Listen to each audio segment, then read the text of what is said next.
my gosh. Yeah, yeah. Guys, Okay. welcome. Good morning. My name is Alexa, Operations Manager here at the BPM RIA office. That stands for Broward, Palm Beach, Miami Real Estate Investors Association. Your only approved chapter of the National RIA down here in South Florida. So, welcome. We have our webinar today. We're going to dive in tax force stories. Don't make the same mistakes as other real estate investors. We learn a lot from these types of webinars. And we're going to have Anish Dave, our CEO and lead mentor, as well as Jose Ramirez, God willing, he comes on. He's having a little bit of difficulties today. So hopefully he Yeah. comes on here. He should. He's trying his best. But yeah, we're gonna dive into this. And Jose Ramirez, founder of Advanced Tax Advisors, as many of you know, many of you have worked with him. He is the chief tax strategist that we work with here at BPM RIA. Alrighty, some upcoming events. First of all, just want to say thank you to everybody who came out last night. I had an amazing time. It felt more like a party, just being in a new space. It was really bright, beautiful venue. And it was on the smaller side compared to our big meetings over at the Signature Grand. Smaller as in, 80, 90 people, but it was really great. And thank you guys for coming out. I learned a lot. We gave out a Lifetime Achievement Award to Jim Van Dyke. For those of you that didn't come last night or didn't see the email that I sent out. And even thank you for people who streamed it. We appreciate that. Definitely helped make it a free event. It was a free event for everyone who attended. So that was really helpful, and we appreciate that. Appreciate your support, and can't wait to do it again. It was nice working with Drea and just some really cool people that came all the way, from Miami, super far to come to this event. So thank you, huge thank you. But coming up this Saturday, we are meeting again in person. This is going to be a workshop sponsored by us and Flipper Loans. So come out, learn how to wholesale and find deals for big profits with us on Saturday from 10 to 12. And we'll probably hang back a little bit for some questions and chat. So that's why it says 10 to 1 there. But it's going to be all education. We're getting into it with our mentors here at BPM RIA, and I look forward to seeing you guys there over in Pompano Beach and limited seating. Always forget that. Yeah. Make sure you guys register because it's we're trying a new venue out outside of hotels. If you guys know what's happening, obviously with inflation and everything else, these hotels are killing all of us. Like what they're asking for money is pretty nutty. So we're trying to find some alternative locations, and luckily Flipper Loans has helped sponsoring this to help with the cost. That's why this event is free.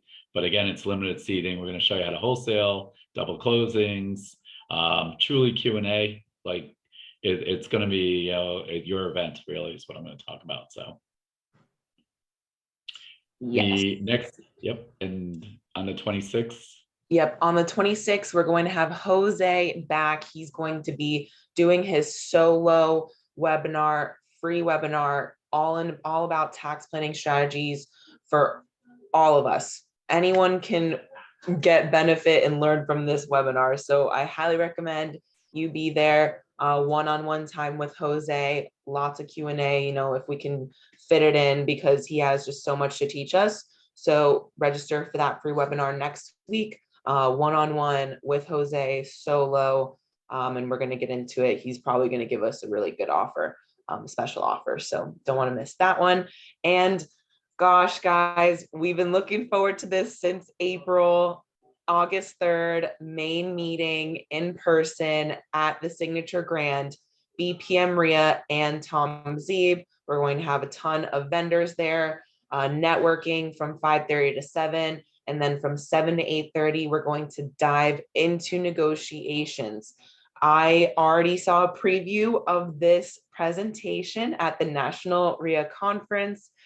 Gosh, guys, I'm telling you, everyone wants to come to this event.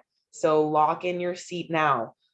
Because I mean, we just had a small event and it was half the people that come to this event. So lock in your seat for the Signature Grand August 3rd. Get in that networking time with our vendors. And then you're definitely going to want to meet Tom Zeeb. He runs both the Sarasota area and Washington, D.C. area, if I'm not mistaken. So he knows what he's doing around here in South Florida. He's been all over. He speaks all over the country. And he's pretty much a local. He's just on the other coast. So don't miss that one. And he's coming back for a full day workshop that Saturday following the main meeting, August 6th, 9 a.m. to 4 p.m., limited seating, member pricing, non-member pricing. Definitely reach out to the office if you have any questions about any of the upcoming events that we have coming up. And always look. And if you guys, I know, because I've gotten some private messages that if for whatever reason you can't make the Wednesday, you could still go to the Saturday. So Wednesday is just a taste of what he's going to go over Saturday on a full day workshop. So don't feel like it. Obviously, the idea is to come to both because you can get the networking, you can learn things, obviously, and it's again, we're doing a couple in-person events too, so we're kind of mixing and matching too. Yes, absolutely. So let me know if you have any questions about the Saturday, but I'm going to be sending you guys a message straight from Tom. I'll probably send it to you all today. So you can get more information about him, get to know him a little bit better, and kind of just see what's going to be going on at these two events. But always check out events on the website, bpmria.com.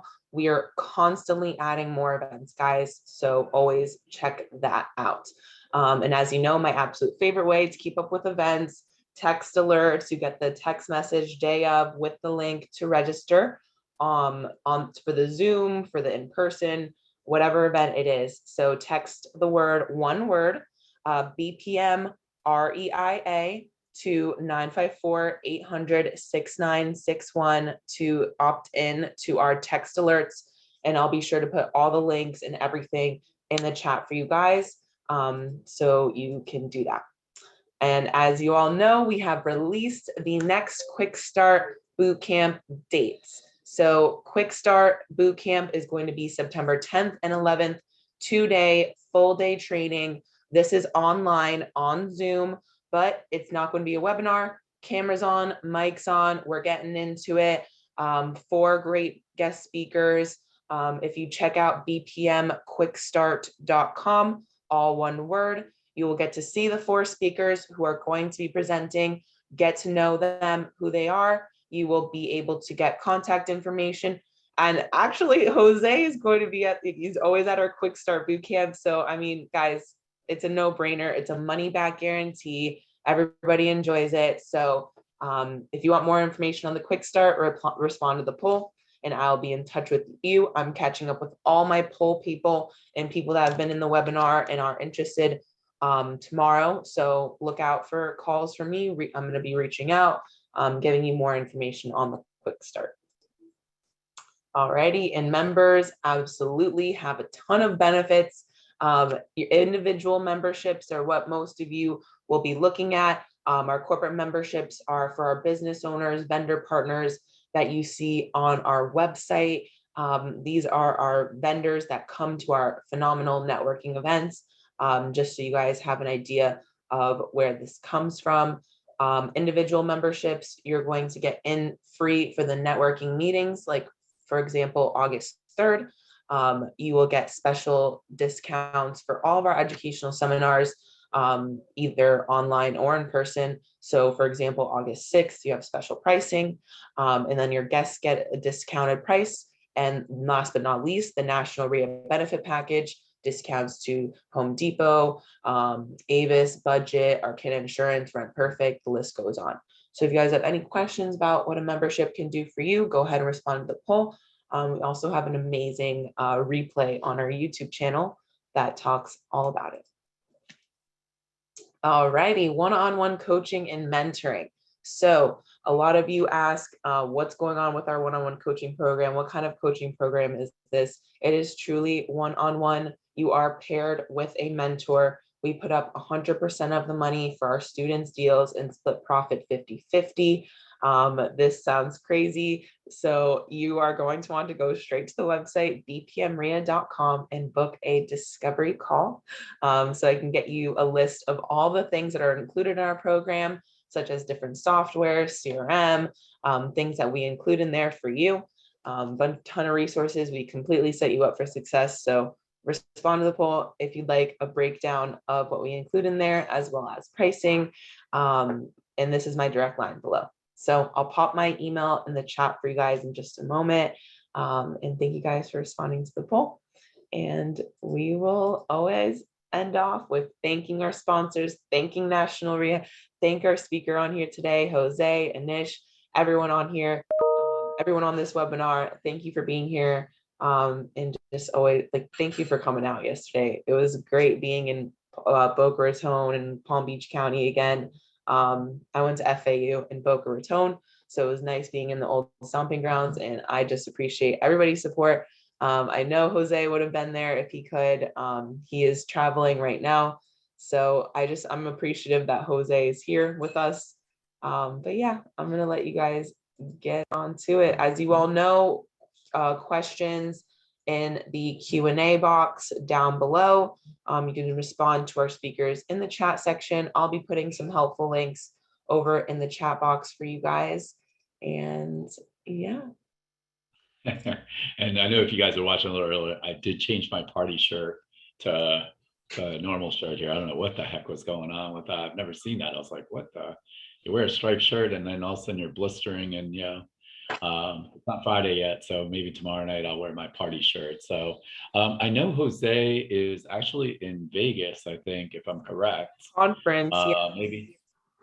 Maybe he just got home from the casino, or maybe he's the one just getting out of the club. I'm here. Hey, good morning, guys. How are you? Right? You look great. I'm in Vegas, yeah. I'm in Vegas at a conference, so cool. And we haven't been traveling for the last couple of years, so I bring my laptop with me, and of course I haven't used it in years, and it's crashing on me. So now I'm running all these updates. I'm going to do this from my phone until this updates, but it should be fine. It's good to see you. I haven't seen you in a while.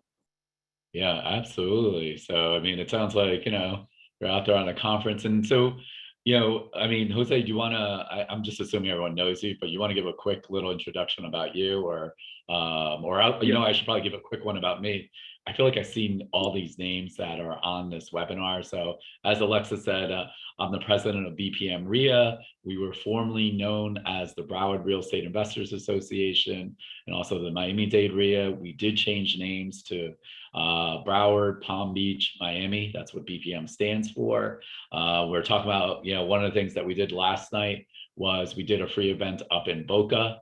I am working with the Dade RIA also, and what we decided was we wanted to kind of join forces on some events in general. And one of the things about the pandemic, and I kind of talked about it last night, was that it was kind of a reset button for everyone.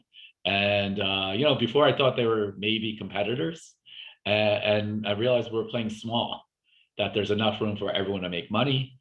And pretty excited about our new partnership on future events of what we're going to be doing every quarter or so. So that's one of the things about me. I've known Jose Ramirez, gosh, what are we on, like 10 years, 8 years, 10 years? About that, yeah. It's been about that. A decade, yeah. So yeah, it's been a while. He's our go-to guy with our organization. As you heard Alexa talk about, if you haven't seen any of his webinars, that means you haven't been watching any of our webinars. He's probably done about 10 to 12 at least since the pandemic. And he's always had our 2-day quick start too. So without a doubt, him being a friend, he is truly an expert in what he does. And what we wanted to do something, I know Tuesday he's doing another event where he's going to teach you stuff.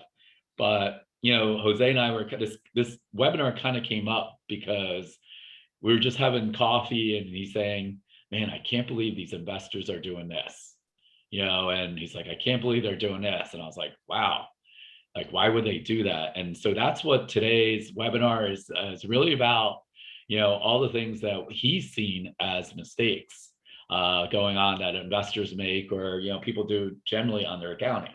So Jose, if you want to go ahead and introduce yourself fully, because I know I didn't do a good job for you there. Oh, now I think he's frozen. Maybe. Uh-oh. Jose.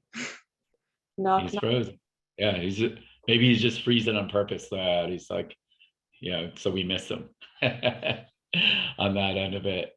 There he Oh, is. there you go. Can you hear me? Yes. Yep. Go for You it. guys hear me okay? Okay, Perfect. excellent. All right, it looks like my computer's starting to go, so I may be able to join from my computer now. So give me 1 second here.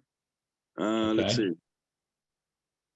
And I am in my hotel room, which is interesting. I've never done this before from my Vegas hotel room. So let's see.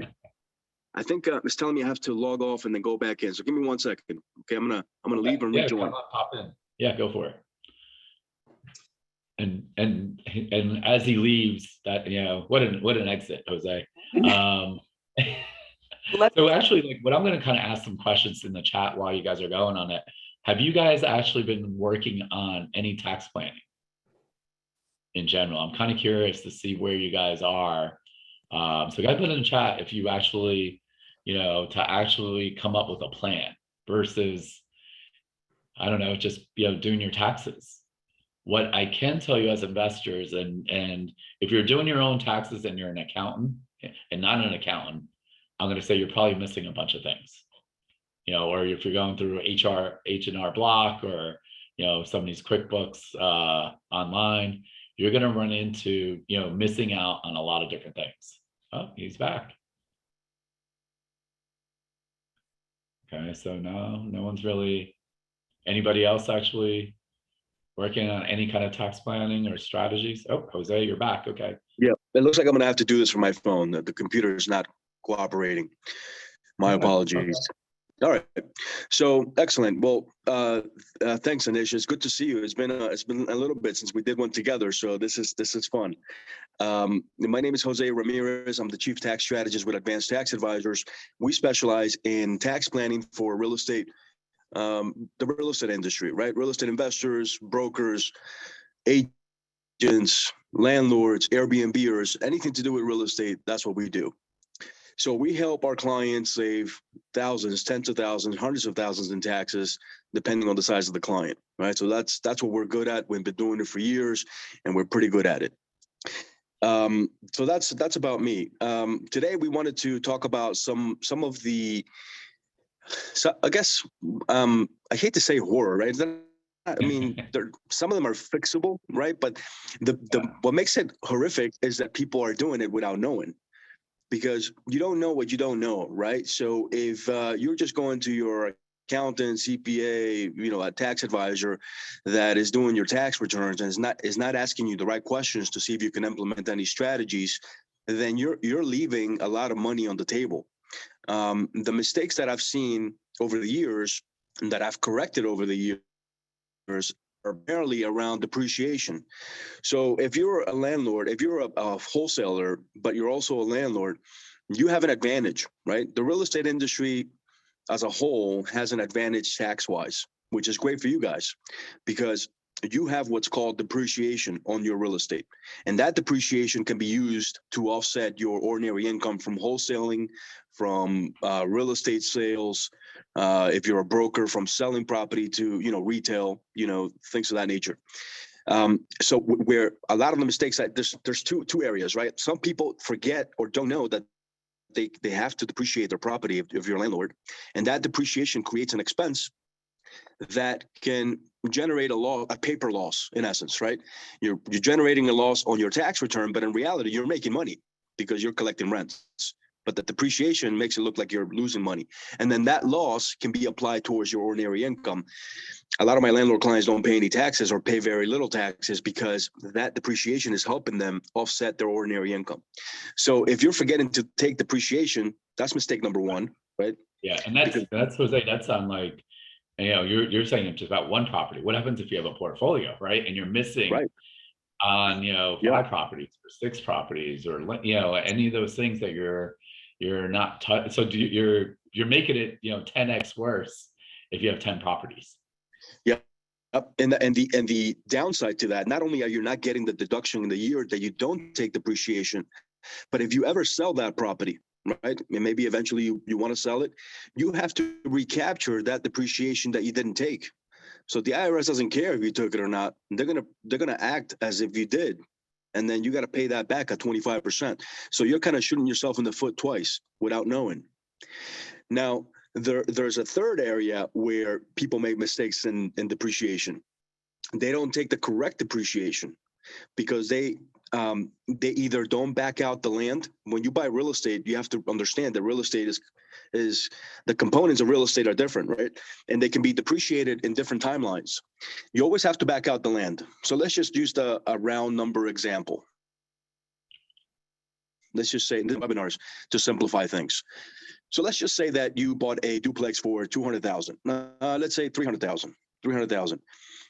If you are depreciating the 300,000 entirely, you're depreciating it wrong, incorrectly, because you have to back out the land from the 300,000. Land is not depreciable in the eyes of the IRS, right? Because what's going to depreciate on the land, right? It's just land. Nothing breaks, right? So it's not depreciable. So let's just assume that the land is valued at 25,000, just for simplicity purposes. Okay, so now you have 300,000. You deduct the 25,000, you're at 275. The IRS will allow you to depreciate that property over 27 and a half years. So if you take 275 over 27 and a half years, that's 10,000 a year, right? 10,000 a year is a non-out-of-pocket expense that you can take every year for 27 and a half years. If you're in a 37% tax bracket, that's $3,700 that you're saving in taxes, right? If you're not taking that deduction, you're missing out on $3,700. So that's one component of it, right? So the land is a big deal. Then I also see where people are not, or their advisors are not capturing the closing cost. Because when you buy a property for 300,000, it's not just 300,000. You may be paying 320,000 with all the closing costs that you had, right?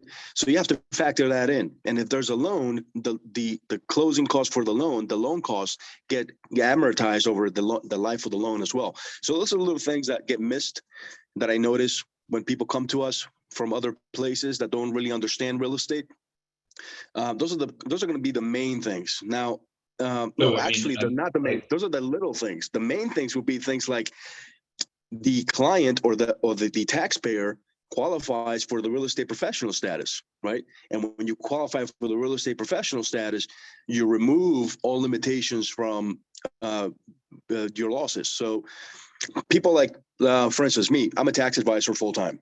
So to qualify for the real estate professional status, you have to have the majority of your personal time spent in real estate. I don't meet that qualification, even though I'm a real estate investor, right? But people like you, Anish, we can say full time, you qualify for the real estate professional status. So it removes the limitations of applying the losses from your rentals to your ordinary income. The limitation is 25,000. So anything above 25,000 in losses, you basically suspend to future years, depending on your income. Sometimes it's zero, depending on if you're over 125,000, I think it's zero. But a lot of people, even though they qualify and they are materially participating on the rental activity of their business, right? They're not taking advantage of the real estate professional status and not taking advantage of cost segregation reports to accelerate depreciation.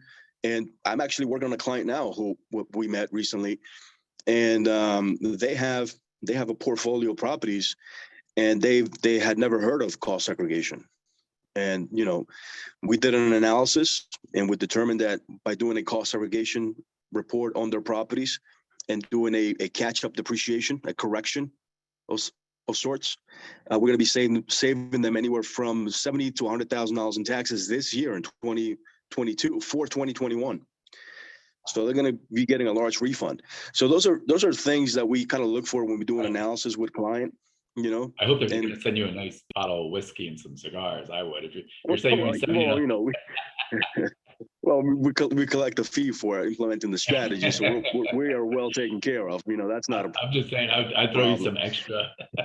I mean, Yes. but that's the point is that, when we're talking about something like a strategy like cost segregation, I've been in real estate 20 plus years. I actually never heard of it until you brought it up, Right. and you You were mentioned that. talking about it.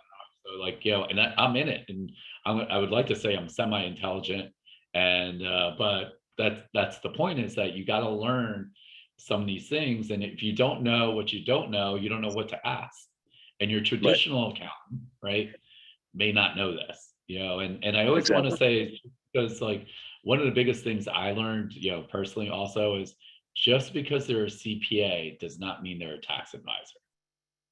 I thought like a Exactly. CPA was like Yeah. the golden rule, and I'm not knocking CPAs, obviously. I mean, CPAs Well, not are at all. excellent, Yeah. on that end of it. But if they're not real estate focused, they're gonna miss some of these things. Yeah. And that big difference, you think about how hard you work to make money on deals. And I kind of think of it as like the funnel, right? You put it in and then you have all that money go out of the bottom and it's just coming out like sand, and you want to kind of close that gap. And when we're talking about the sand, I'm talking about making payments to the government, on your Right. taxes on Yeah. that portion.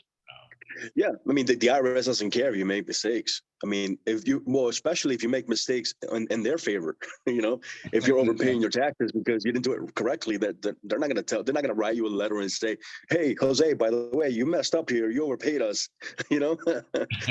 So you want to make sure that you're taking care of it yourself. And, especially now, since I guess technically we're in recession, why would you want to give away your money to the IRS when you can keep it for your business, Yeah, absolutely. I mean, that's what, look, I mean, so, we're talking about, you want to just the quick end of, because I know you've done classes on it. I know you'll talk about it again, like what actually cost segregation really means. We could kind of maybe Sure. just do a quick example of, Yeah. of, So of what that yeah. So means. cost segregation, what it is a study on your property, right? Is a report on your property. And So it's got to be an we'll go back to investment the same property. Yeah, it's got to be an investment property. investment. Yes, correct. Not your primary residence. You never do it on the primary residence because there's no deductions there. Okay. So let's use the same example that we were talking about, the $300,000 duplex. We back out the land. We're at $275. So out of the $300,000 property, we don't know what makes up that 300,000. We know that the land is 25, but we don't know the rest. The appraisal is not going to tell you, your appliances are worth $10,000. Your floors are worth $30,000. The appraisal is not going to tell you that, right? It's just going to tell you what it's worth when you bought it. So now you have to, in order to use the accelerated depreciation and take the components of the property to accelerate, you have to identify the value for each component in the property. So appliances, you have to know that they're worth $10,000. The floors, you have to know that they're worth $20,000, $30,000. The roof, $50,000. If there's a pool, $70,000. Whatever the case is. So that's what the cost segregation does. So it's a study on the property, is based on allocations, right? Based on percentages, and the report is going to allocate percentages to each component that the IRS will accept, right? If it's a smaller property, it's a little bit easier to do. We actually do them in-house. We do them up to 6-unit apartment complexes.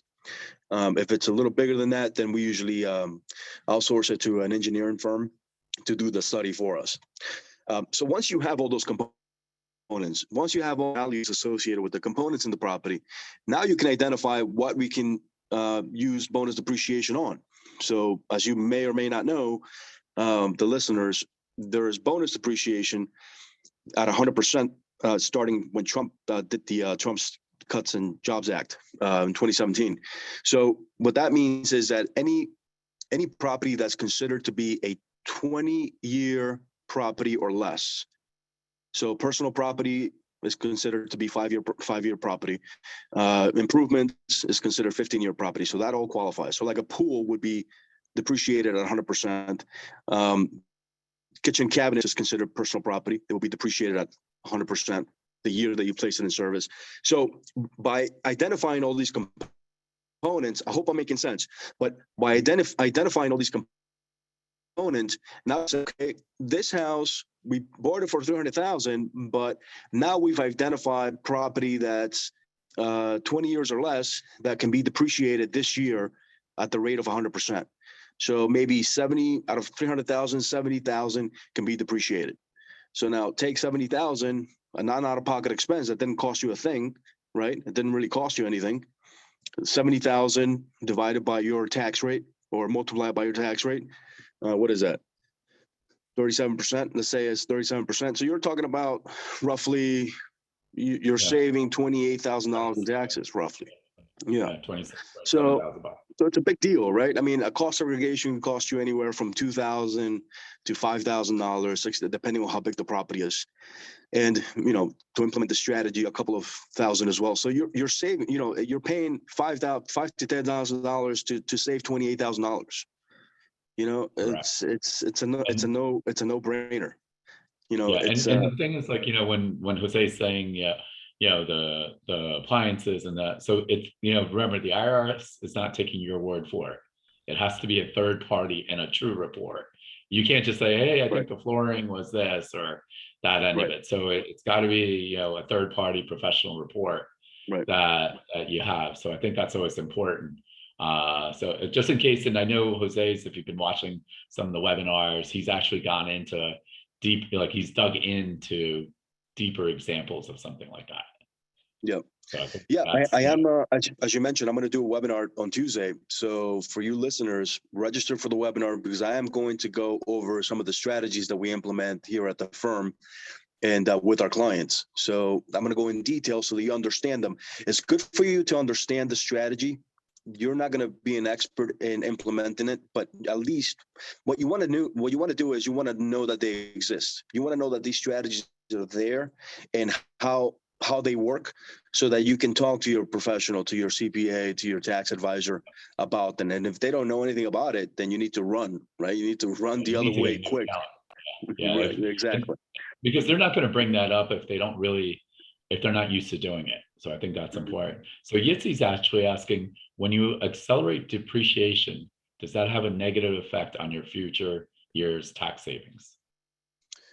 Well, I mean, the idea is no. The answer is no. So the idea is for you to save as much money in the current year in taxes, because that money that you're saving, let's just say that you save an additional $30,000 or $50,000 in taxes. That money that you're saving, you can use, instead of paying the IRS, to buy another property to accelerate in the following year. So the idea is for always to buy property every year. And that's the fastest way to do it, is by saving in taxes, because that tax money that would have been going to the IRS can go now towards the next property. So because you're front loading the depreciation of the property, instead of spreading it out to 27 and a half years, you're still doing it over 27 and a half years, but a big chunk of it is being taken the first year, right? Yeah. So the balance of the 27 and a half years is a little bit smaller. Instead of taking 10,000, now you're taking maybe 6 or something like that.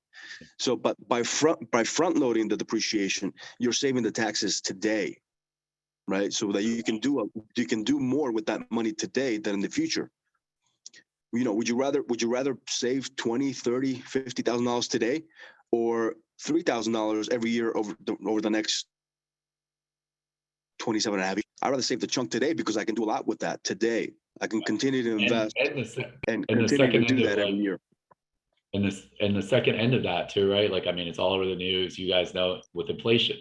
So, $1 last year or 2 years ago was worth more buying power than it is, today, or even a few months ago. So that's what, Jose's talking about. The second end of what, his experienced investors are doing, they're just constantly adding property. They're not selling it. So they're building a portfolio. So that's part of the strategies if you're looking to build long-term wealth that you could do. And that's a quick way. I don't want to say quick, but like as what Jose's saying, hey, if I could leverage the extra 20 or 30,000 I'm saving and I'm using it on a down payment on another property, theoretically with no new money, right? And if you buy things right, you can almost get a new property per year.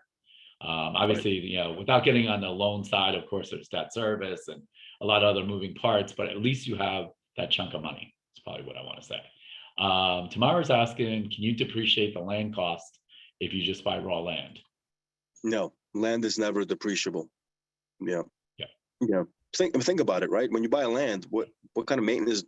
There's nothing that goes wrong with it. There's nothing. So you can't Yeah. depreciate it.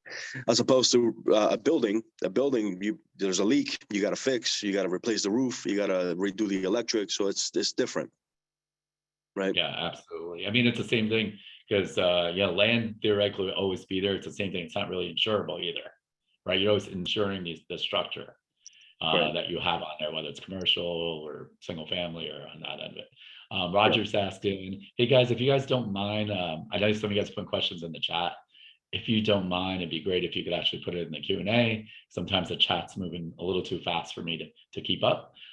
So what happens when you sell? When you sell, can they do a depreciation recapture? So what Yeah. happens when you sell? When they do Yeah. a So when you depreciation? sell, I mean, we touched on this in the beginning. When you sell, we have to recapture depreciation, right? So whatever depreciation you took, you have to pay it back to the IRS. And it's not all bad. I mean, because it's capped at 25%. So you pay it back at 25% at the most, or your tax rate, but limited to 25%. The idea behind being a professional landlord, or a professional investor, that you're doing it long term, the idea really is to never sell, because there are multiple benefits to not selling. You have cash flow coming in every month, number one, right? Number two is that you're getting all these tax benefits, right? Which is great. They're huge, the benefits. Number three is that when you pass on, right, and I actually teach this in my classes, we're all going to die someday as part of the class. In case you didn't know, we're all going to die someday. And when we do, that property gets transferred over to your heirs, your kids, your grandkids, whomever, and they get a step up in basis. So let's just say that same $300,000 property that we bought, 50 years from now is worth, I don't know, 6 million, whatever, 3 million, right? Let's just 10x it, 3 million. Your kids are going to get it at the basis of 3 million, meaning that it will be the equivalent as them paying 3 million for the property, but they're not paying any taxes on it. So the depreciation that you took goes away, starts at zero because you're dead, and your kids get it at 3 million. They can sell that property the very next day for 3 million, not pay a penny in tax, right? Because they get the step up in basis. Or they can start depreciating the property all over again at 3 million. So that's the beauty about legacy building, tax-free. Well, I mean, I don't want to say tax-free, but it is kind of tax-free because a step up in basis, you're not paying any taxes. Right now, the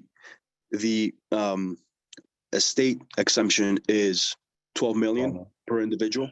That may change in the future. So if anything under 12 million per individual, you can transfer over to your kids, to your heirs, tax-free, right? Anything over that, you're paying.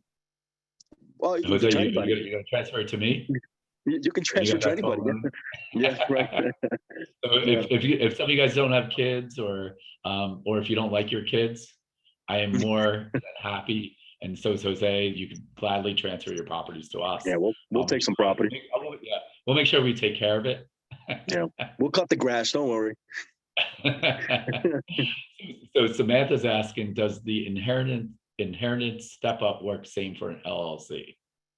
So that's a well, the inheritance is for the individual. It's for you, for Jose, for Anish.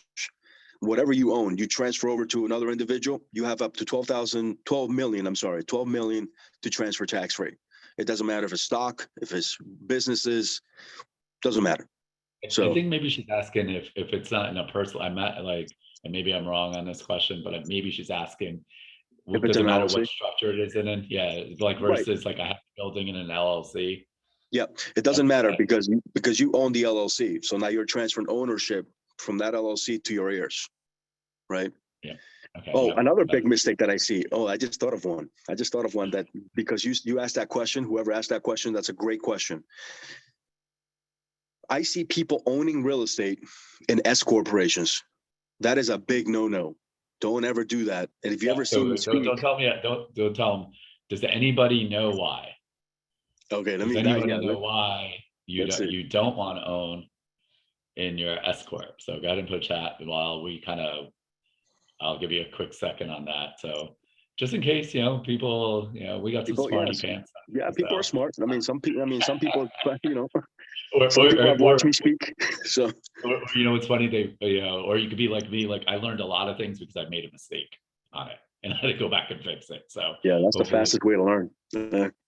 So Igor is saying it's not a pass-through entity, double taxation.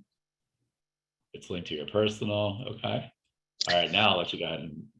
Okay, so the reason you don't want to own real estate under an S corp is because the S corps are meant for active businesses, ordinary income businesses.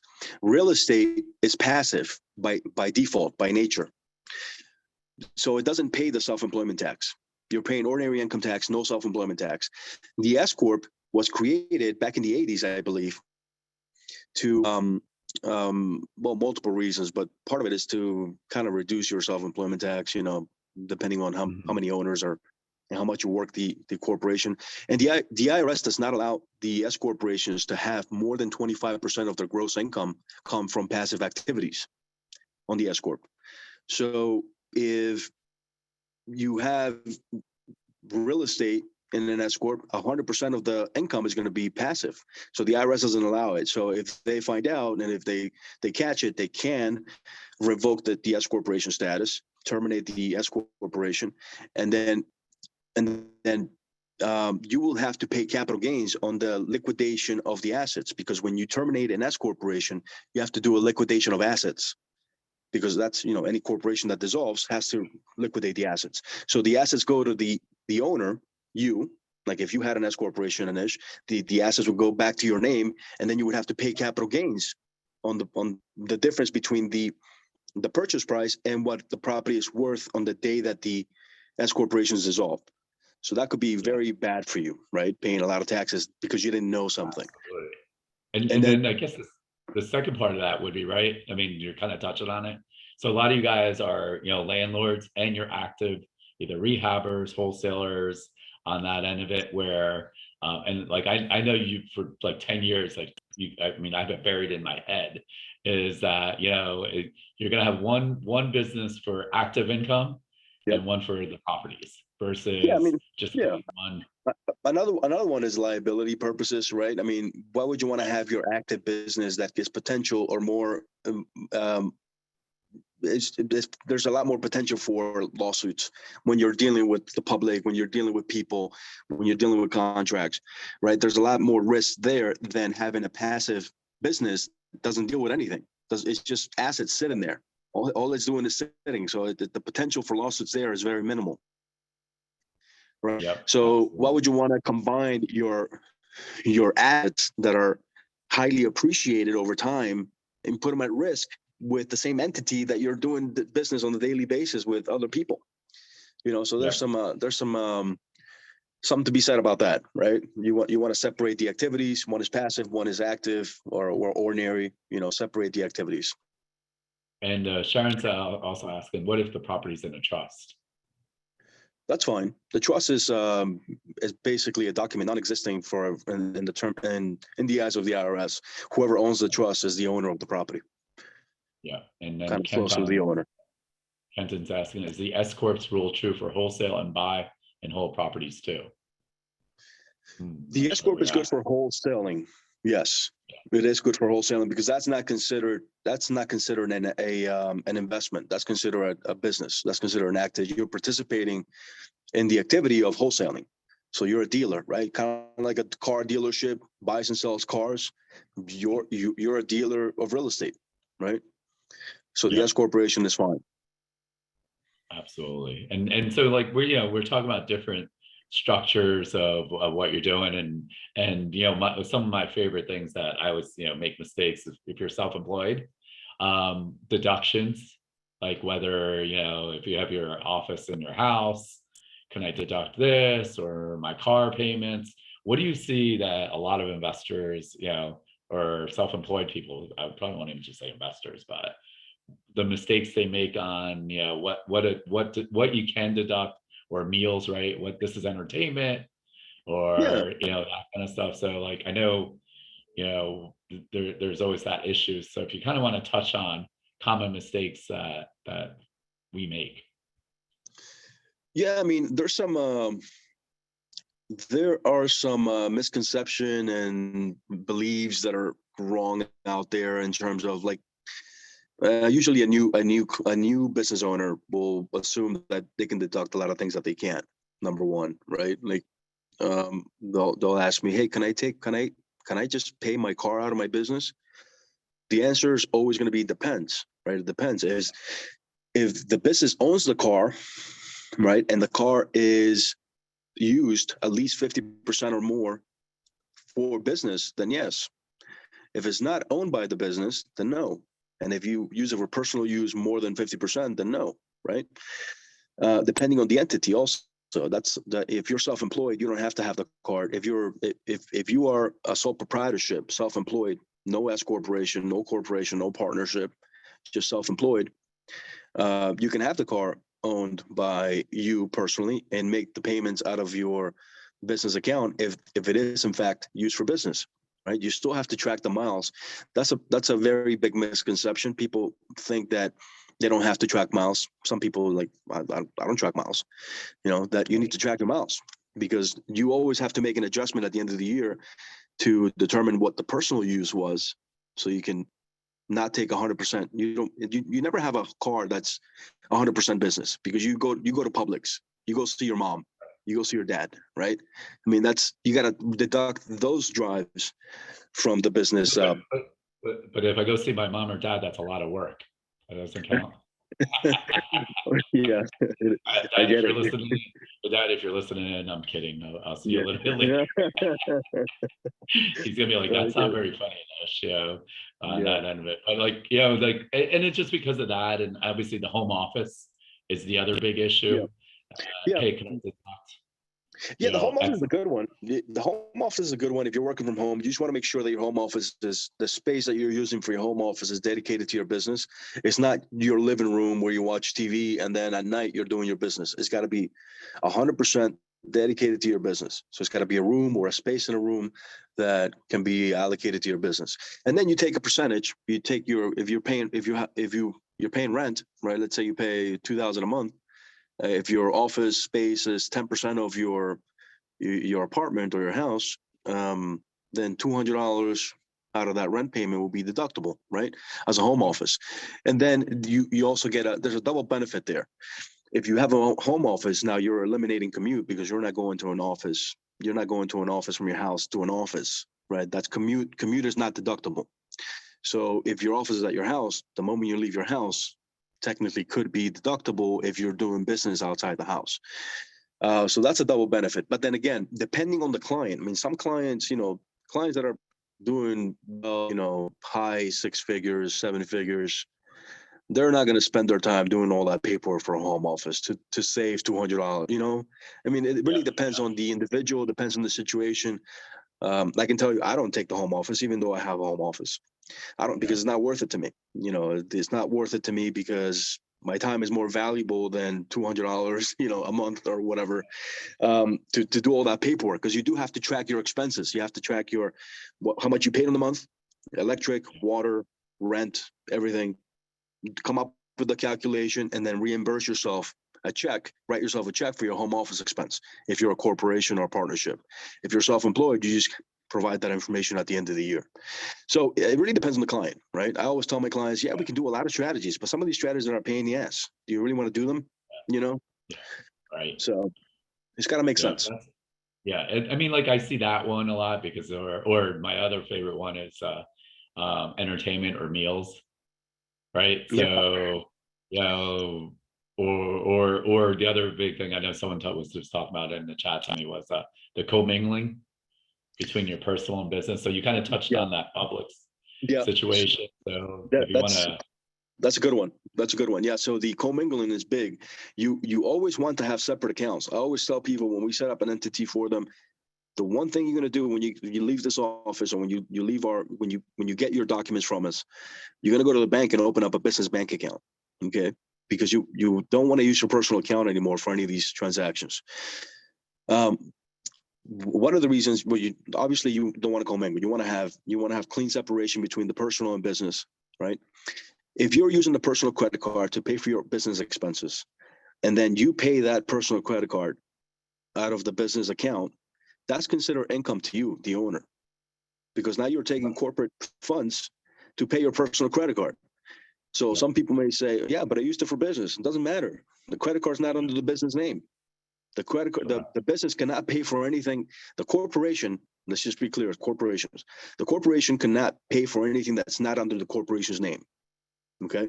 That's like you asking Apple to pay for my rent because I did work for Apple at my house.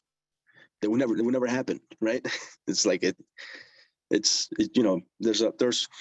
got to be some common sense, make sure that if you're doing business, you want to keep your business separate from your personal. Yeah.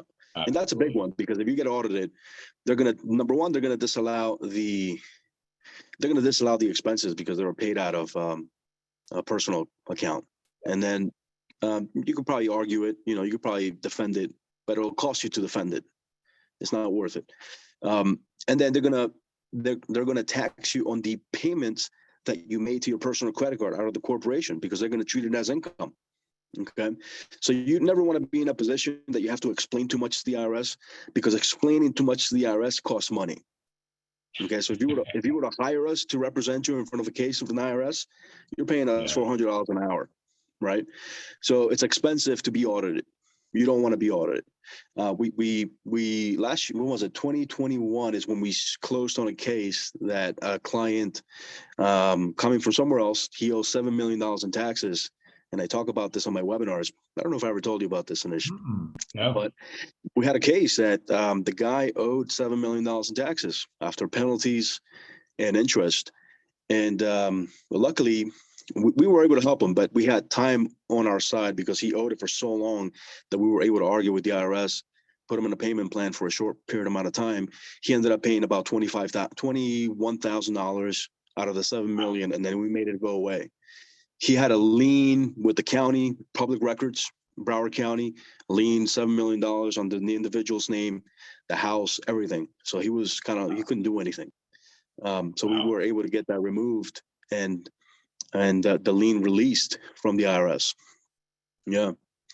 But it's expensive, right? I mean, you never want to be in that position, because dealing with the IRS it takes time, it takes paperwork, it takes a lot of due diligence, and it's just time consuming, and it's expensive.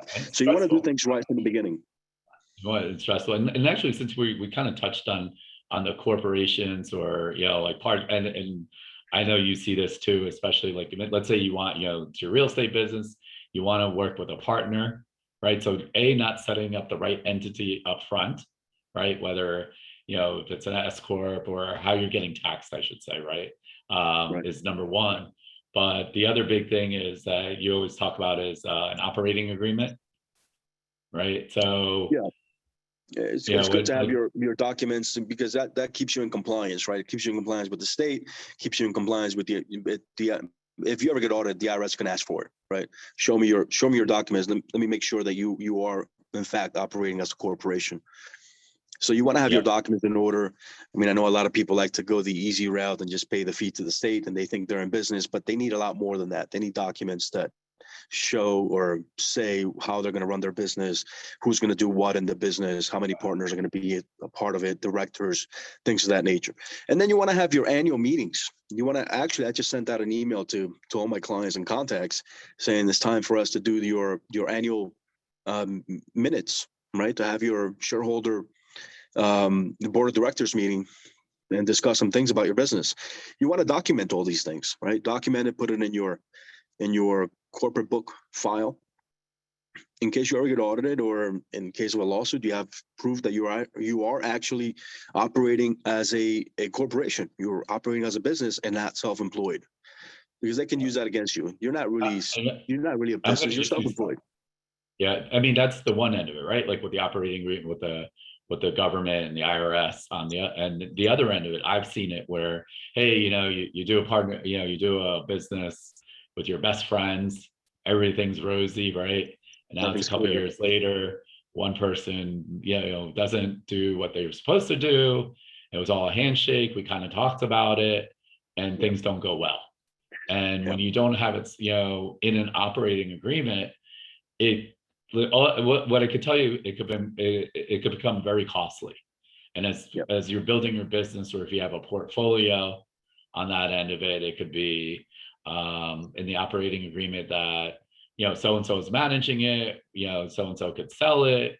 It could be percentages on that end of it, because there's, like, I would say, like, it's never an issue when you don't have much, right? Now all of a sudden, now it's like, now you got this asset or assets that are performing, and when something goes wrong, now it's a big problem, right? You own 10 properties or buildings, or on that end of it, to have that not spelled out or even updated.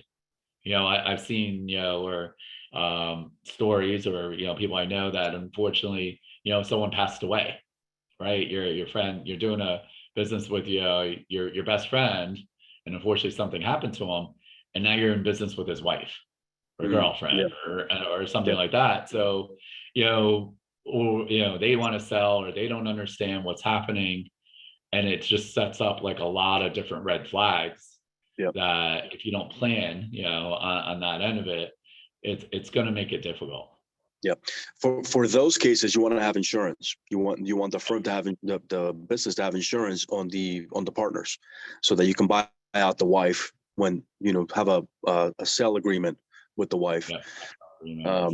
So, and that's something we can help you guys with as well, because we do that kind of work as well. I'm actually I didn't mention, but I'm actually in Vegas because my partner Cash Rastan, the financial wealth guru, top 3 in the world.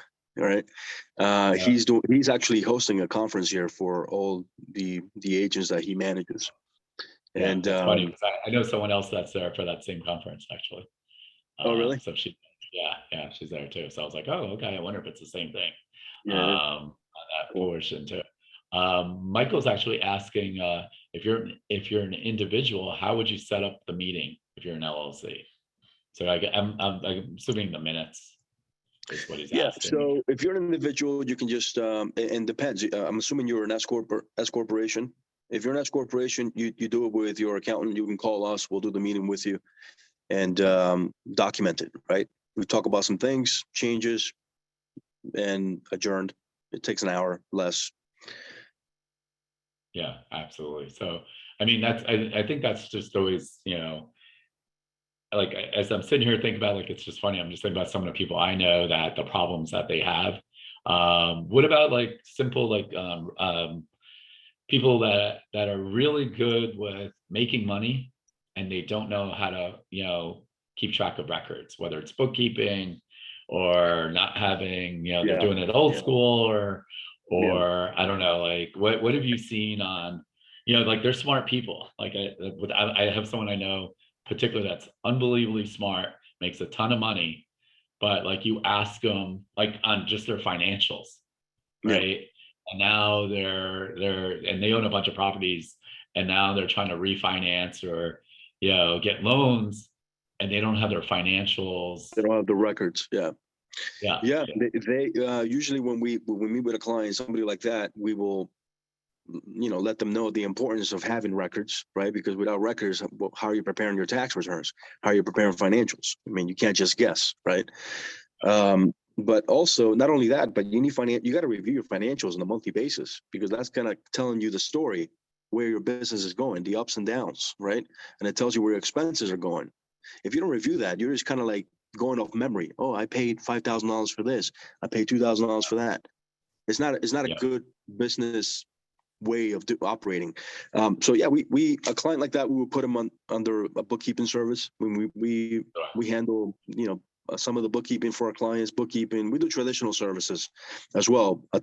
Tax planning is the main service, tax planning and compliance representation, but we also have bookkeeping, payroll, traditional services to help out our clients.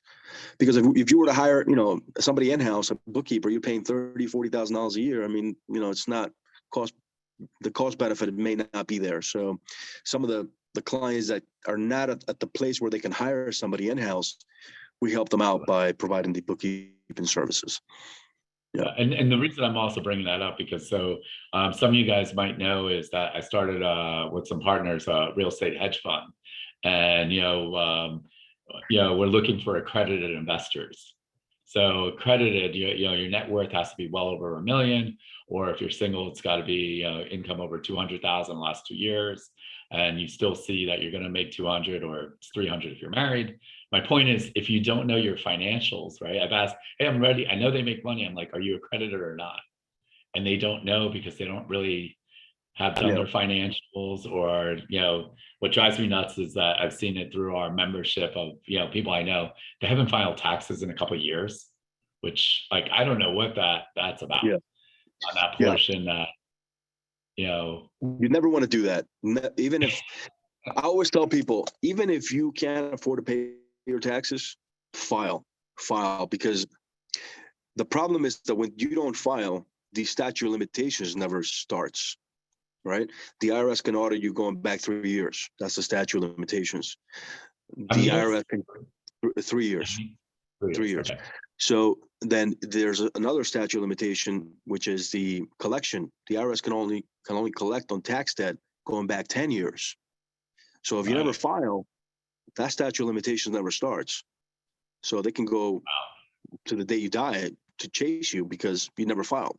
So there's always ways. I will tell you that there's two types of people out there that don't file. Number one is going to be the very disorganized that hates paperwork, right? That's the main one. The second one is the one that's scared because they owe a lot in taxes. They just don't have the money to pay the taxes. That's more of the lesser one. The main one is the disorganized person. Yeah.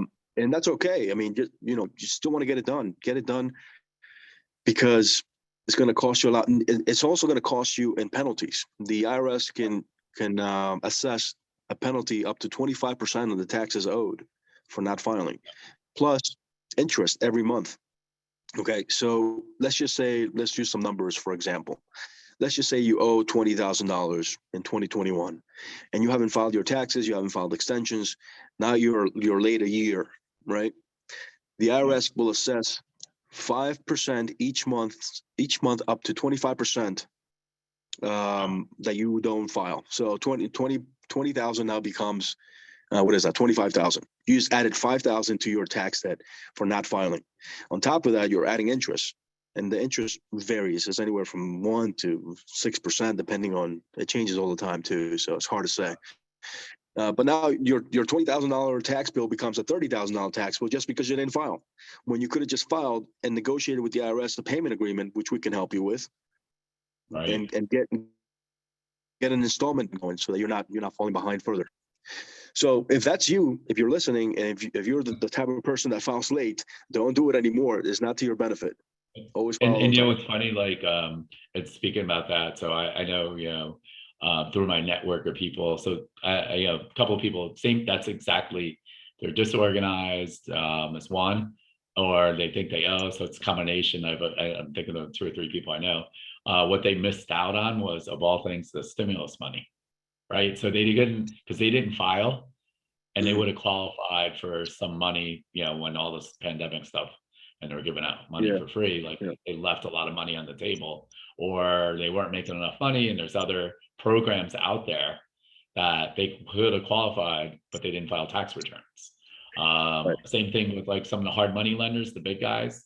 They don't care that some of them that, you're not really making money and you deduct, you're like on that, they understand cash flow, but if you're not paying your taxes, right, or filing your taxes, I should say, they're going to say, well, is this guy, is Jose really going to lend me, pay me back?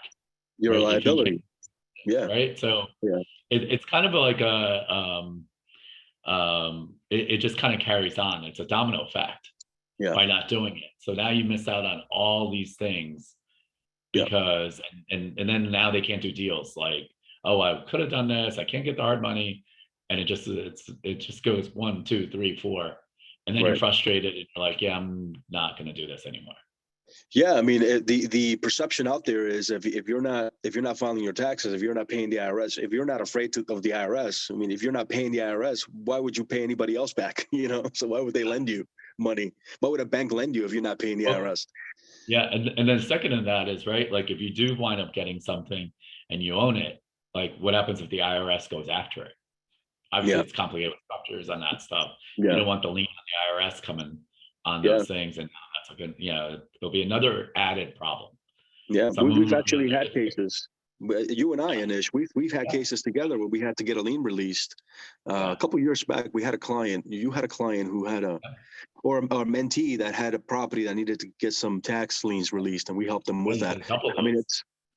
it's I mean, it's a lot of work. I mean, you don't want to, you don't want to be in that position. I mean, if you come across those as an investor, great. I mean, we can help you all day, but you don't want to personally, you don't want to be in that position. Right. Yeah, yeah. And the funny part was on that, it was a big, I want to say it was like $60,000 or $70,000, and it cost a couple grand to get it removed, and it got us the deal. But that's the other reason no one else knew how to do it, or Right. they passed on it. Yeah. Obviously with our experience and, having Jose part of my power team, I don't have to be the expert. It's an easy call too. So Yeah, that's an added Michael's value. asked, yep, absolutely. Michael's asking, what's the best accounting system to use? So I'm going to say, yeah, QuickBooks. Depends.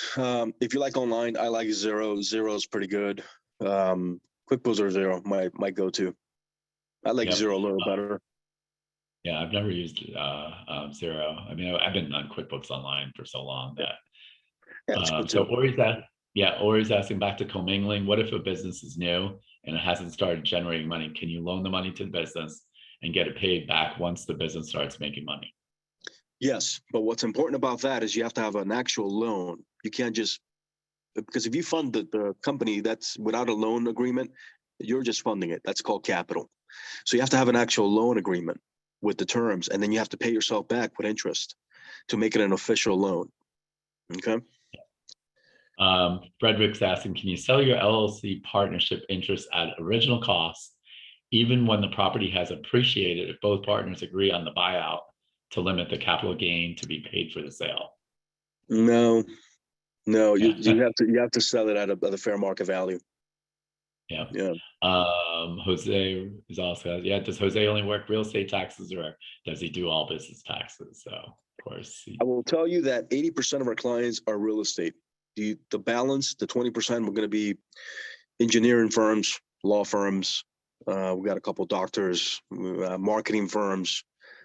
And you do obviously personal taxes too. So. Well, yes and no. We only do personal taxes for business owners. Right. So something we stay away from is restaurants. Restaurants have a specific. They're a little different, and we don't really mess around with them. Nuances, yeah. Yeah. It's got different little nuances. Yeah, exactly. On that. So yeah, I mean, it just kind of depends on, like I'm trying to think of some of the other things that I've heard. Obviously, what about, I always get, I'm not going to say it's a horror story on this or a mistake. What about opening up corporations in different states, right? For why I know. Oh yeah, that's a good one. Wyoming's great. I know we've talked about it, but I know like some of the old real estate gurus, maybe they still say it, open it up in Delaware, Nevada, on that end of it. So I'm not going to say it's a mistake per se. What do you? Yeah, I mean, you want to be careful with who's giving you advice, because, I mean, what will I say? What can I say about that?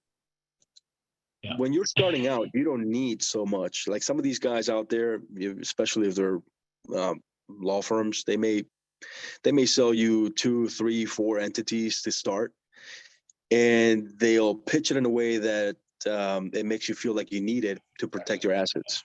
But I'll ask you this question: if you're starting out and have nothing, what are you protecting? Right? Like what's, so I like to limit the cost in the beginning. So I do like the out-of-state entities, like in Wyoming. Wyoming is my favorite one. We have a relationship with a good attorney in Wyoming, and we do a lot of our entities in Wyoming. I personally use Wyoming because it offers anonymity. Yeah. But I only have one, right? I have one Wyoming entity. That Wyoming entity owns all my entities in the rest of the states. Like I own property in North Carolina under an LLC. I don't own it personally. So my Wyoming entity owns the North Carolina entity, and nobody knows who owns the Wyoming entity. So there's anonymity there, right? Which is nice. Nobody knows what I own. And a layer of protection too.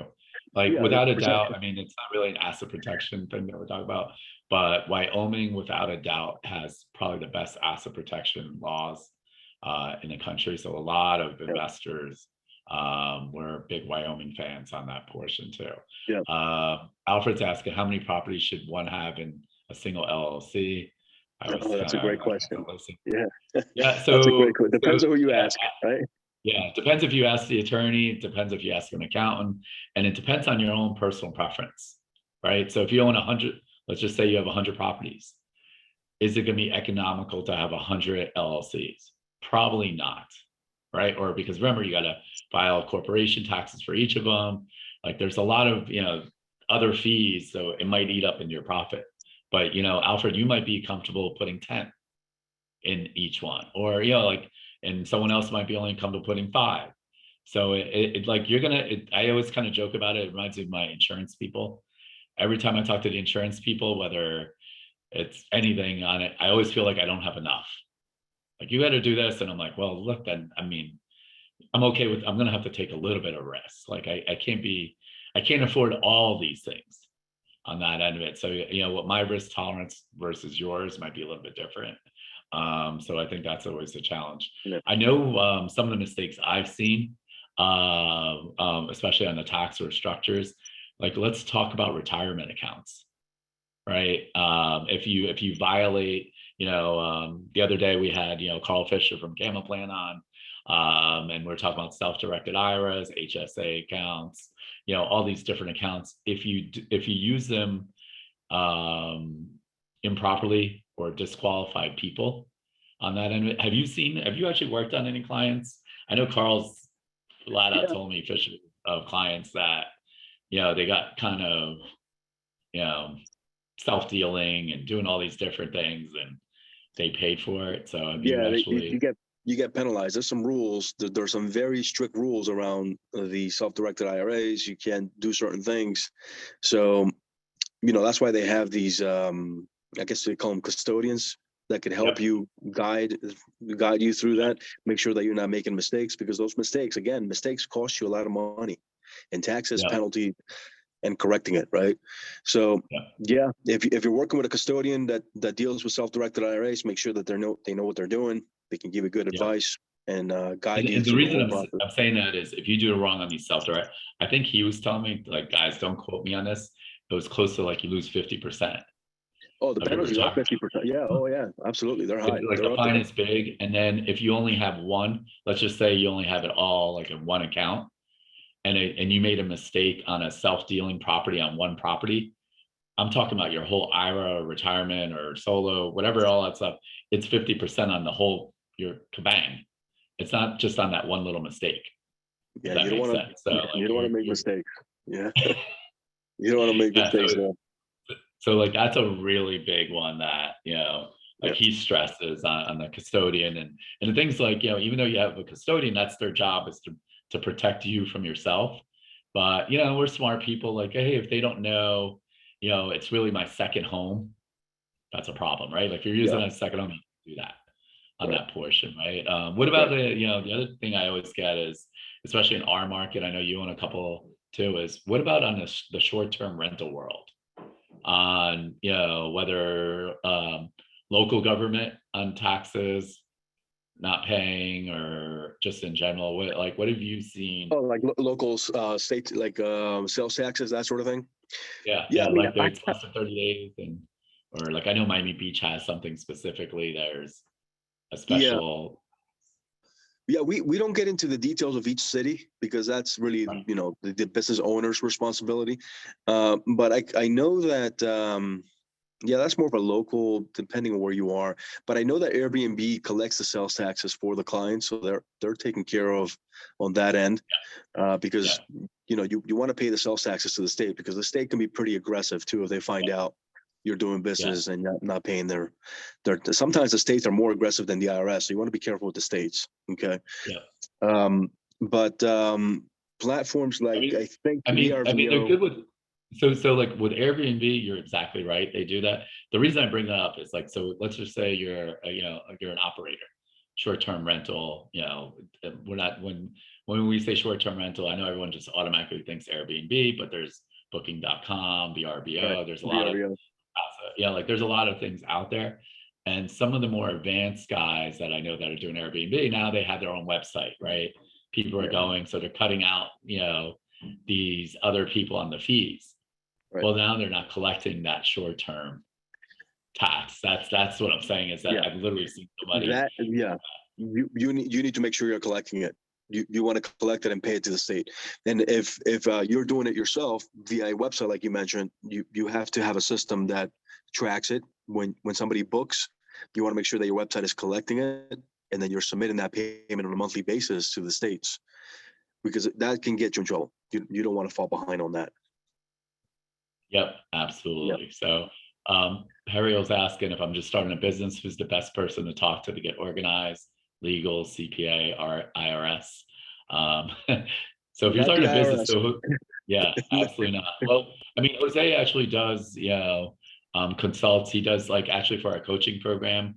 When you guys start your wholesale business, if you're in our elite program, I actually pay Jose to set up your corporation the right way on that portion, but he does work with our members in general and ask them, the questions, or his team could help you, getting your business set up the right way.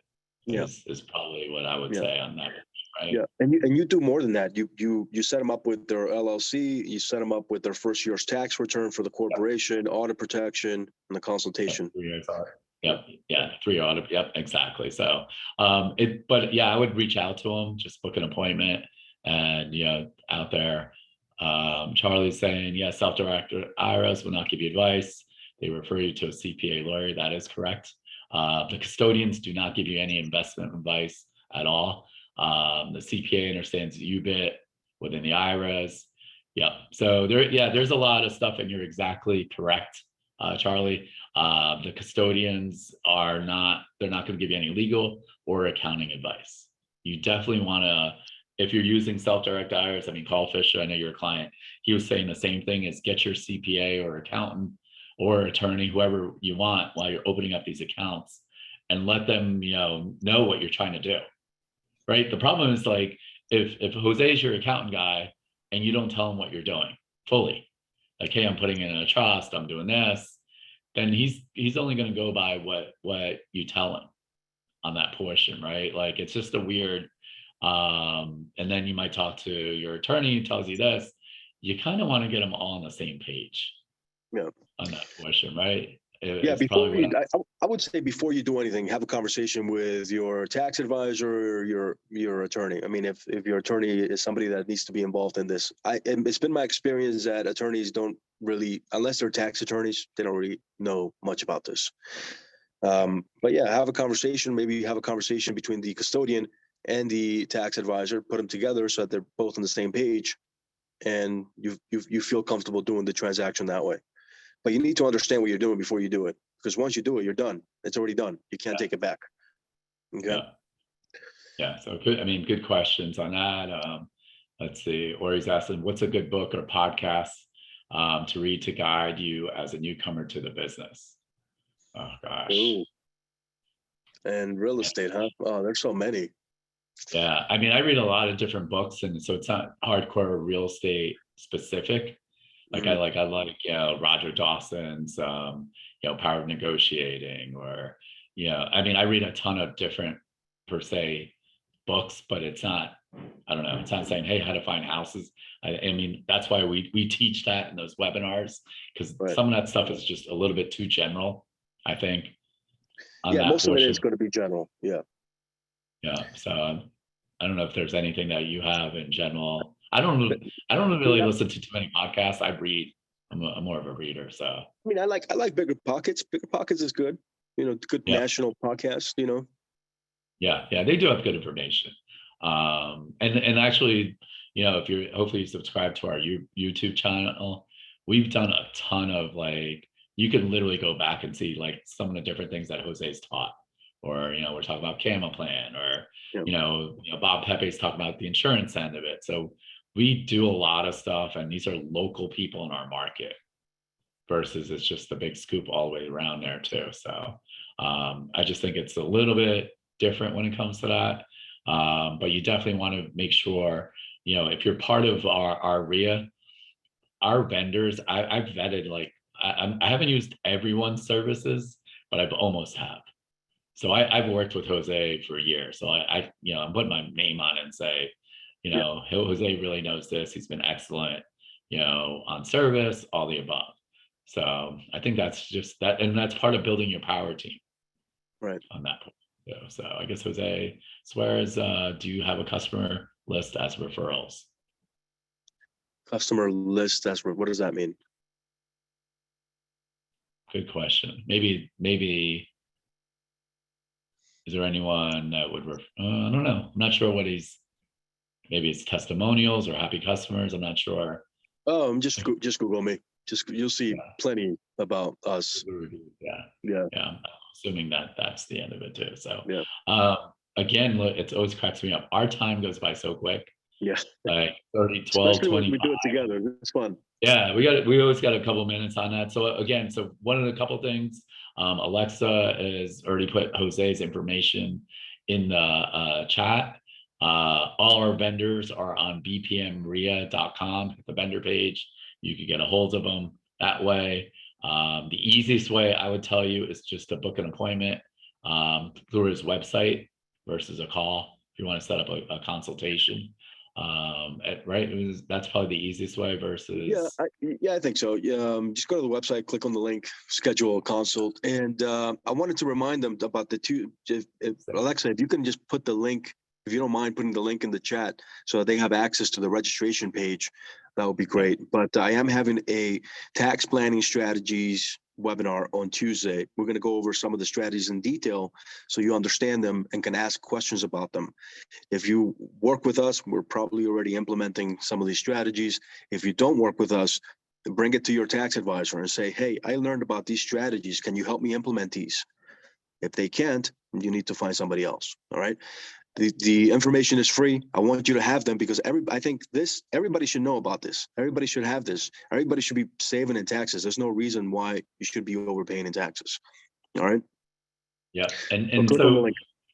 Yep, absolutely. And so, like, I mean, one of the things, if you guys have noticed, I see a lot of familiar names, is that, not only am I committed for your education, I really got our vendor partners to take the time. I mean, think about, Jose is out there at a conference in, Las Vegas, 2 hours behind. And, I know those things say like your conference started and he took the time out to do this. And, if you guys were at the meeting yesterday, you're constantly hearing me say this. It's great to have knowledge, right? But you have to implement. Right. And even if it's one thing, right? So like our motto at BPM RIA is, real estate investing made simple. It really is. Don't make it harder than it needs to be. You don't have to know everything, right? So don't feel like you have to know everything about taxes. No, hey, call up Jose on this end of it, or I want to, I was thinking about this. I need to set up structure. So, when it comes to, Jose, do you want to just kind of give like as a final recap of like your services, what you actually do? So sure. Yeah. So we're tax consultants, right? Tax advisors and consultants. We work primarily with the real estate industry. So we're gonna help you tax plan. We're gonna help you implement tax strategies, compliance preparation. If you need help with your accounting, your books, we can offer that service as well. Payroll, and representation. If you ever get in trouble with the IRS, we can help you resolve that issue. One thing that we left out was payroll. Payroll is important. If you're an S corporation, you have to do payroll. A lot of people don't. When they're brand new, they forget that they have to, or they don't know that they have to pay themselves. And that's an issue. A lot of people didn't qualify for the PPP because they were not doing payroll out of their corporations. So they missed out on that free money. So you want to make sure that you're doing things right. I mean, it's worth it to do everything right. You don't want to be in the bad end of the IRS, so to speak. Okay. But yeah, reach out, attend the webinar on Tuesday, click on the link that Alexa provided. We're going to go over a ton of stuff, good tax strategies, good tax-free money growth planning strategies. So I look forward to seeing you there. And the last thing is like, at what time of year, like I know with your clients, like that, you always tell them like the plan for like the tax planning, like, like, do you wait till the end of December? You No. don't usually, like, so like, Yeah. I know you always tell me some like the latest you want to be at, is it October or November? Like, Usually October is when we start having, well, with our current clients, we have meetings throughout the year, but October is when you want to start meeting to start implementing some strategies, like discussing some strategies before the year ends. Once the right, year ends, there's not really a lot you can do other than if you're a real estate investor, which I'm assuming you are, there's some things we can do post December 31st, like cost segregation and accelerated right, depreciation. But we want to make sure that you, before the year ends, we want to make sure that you're tracking your time. You track your time because we want to make sure that you qualify for some of these time sensitive strategies, right? There's tracking involved. And you want to make sure that you're tracking your time. yep, Yeah. yep, absolutely. So, I want to thank you guys for joining us today. So some of you guys have seen me Tuesday. Some of you guys have seen me in Alexa yesterday in person. Now you're seeing me today. Hopefully some of you newbies that really want to get into real estate investing, we have the in-person event Saturday in Pompano, where we're going to show you double closings, a couple hours there too. So if you're not sick of me for 3 straight days and you want to see me 4 times in a week, come out Saturday. Otherwise, as Alexa was talking about, Jose's event is next Tuesday. And again, I want to thank you guys for always joining. If you guys weren't on these webinars, listening in, and we didn't have a good turnout, I promise you I would not be doing these webinars with our vendors. So it's always important. And the cool thing is, like, we've been getting a lot of great feedback, like, hey, I learned this, and from a webinar, Jose's webinar, and now I'm doing this. So we want to hear those success stories too. Jose, obviously the same thing, the way we've gotten our word out too is Google reviews. So if you learn something from Jose, go to his website, or Google, give him a 5-star review.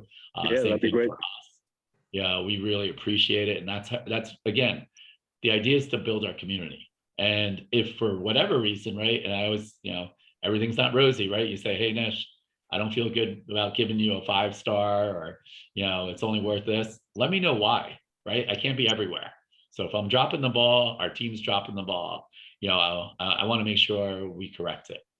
And that's the only way we're going to get better as an organization and become stronger too. So, Yeah.